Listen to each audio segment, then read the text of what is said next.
Hi friends, ఈరోజు మీ అందరికీ ఒక అద్భుతమైనటువంటి ఒక వనమూలిక గురించి మీకు తెలియజేయబోతున్నాము.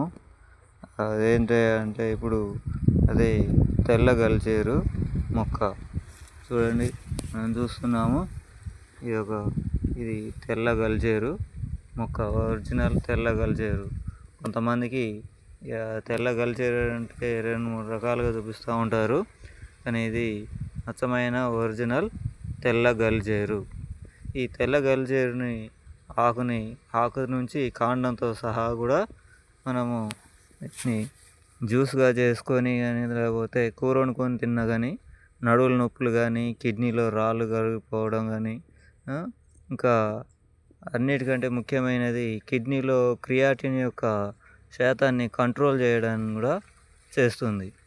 చూడండి, ఈ తెల్ల గల్జేరు దీన్ని ఇప్పుడు మనకు జూన్ మొదటి వారం నుంచి ఆగస్టు సెప్టెంబర్ వరకు మనకు ఈ వర్షాకాలంలోనే లభించడం జరుగుతుంటుంది. చూసారా, ఇది ఇలా పంగలుగా పెరుగుతూ వస్తుంటుంది. ఎక్కువ వర్షాకాలంలోనే పొలం మడులలో కనిపిస్తూ ఉంటుంటుంది. ఈ యొక్క మొక్కని మనము ఏరుతో సహా తీసుకొని కూడా ఈ ఏరు వరకు తీసేసి తేటగా కడుక్కొని మనము జ్యూస్ చేసుకొని తాగడం వల్ల నడుములో నొప్పులు కానీ, కిడ్నీలో రాళ్ళు కరిగిపోవడం కానీ, ఇంకా క్రియాటిన్ లెవెల్ కంట్రోల్గా ఉండడం జరుగుతుంటుంది. దీన్ని ఒకప్పుడు మన తాత ముత్తాతల కాలం నాటిలో ఈ గల్జేరు ఆకుని తెంచుకొని కూర వండుకునేవాళ్ళు. ఇప్పటికీ మేము కూడా వండుకుంటున్నాం కాబట్టి చెప్తున్నాము. దీన్ని తేటగా ఉప్పు నీళ్ళలో లేకపోతే మంచి నీళ్ళల్లో కడిగి మంచిగా దీన్ని ఆకు వరకు ఆకులు గిల్లుకొని కొద్దిగా నీళ్ళు పోసి ఉడకబెట్టి ఆ పసర ఉంచేసి మంచిగా కూర వండుకొని తినేవాళ్ళం. ఇప్పటికీ తింటున్నాం అనుకోండి. కానీ కొంతమంది ఇది మామూలు మొక్కలు పొలాలలో మొలిచేది, ఇది ఒక గడ్డి మొక్క అనేసి తీసి పారేస్తున్నారు.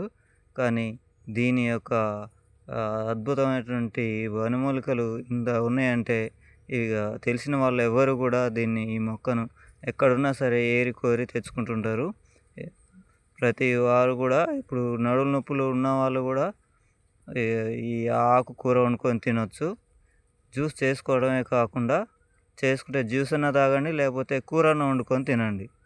రెండిట్లో ఏదైనా ఒకటి చేయండి. కానీ జ్యూస్ తాగడం, మళ్ళీ ఇదే కూర వండుకొని తినడం వల్ల కూడా డోసు ఎక్కువ అవుతుంటుంది. కాబట్టి కూర వండుకొని మంచిగా తినొచ్చు. జ్యూస్కు తాగడం కొంచెం ఇబ్బంది అనిపించిన వాళ్ళు ఎవరైనా దీన్ని కూర వండుకొని తినొచ్చు.